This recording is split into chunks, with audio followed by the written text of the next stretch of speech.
gì đó mình quay còn đến nào thì quay. cái thẻ thì nó không có điện xuống thăm giờ Quay hai cha con nhá. thì mới lại ở Sài Gòn Để gì quay hai cha con mình nhá. hai đứa làm ở Sài Gòn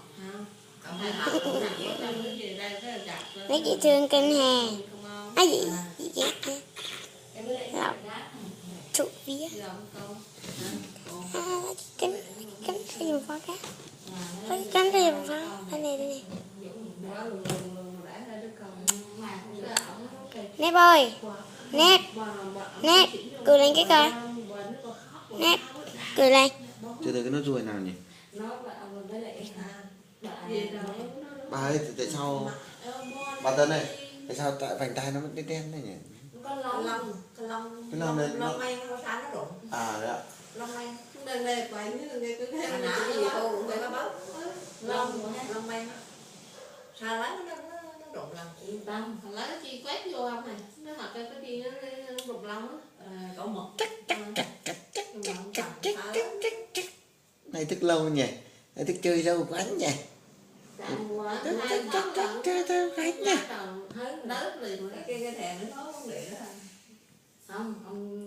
Nét cười lên nét.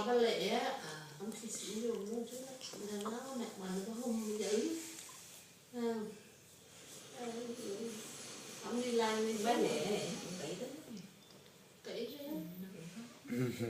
Lúc chưa đẻ thì không biết là đẻ ra cái mặt mũi như thế nào. Mong từng ngày. Cũng đấy.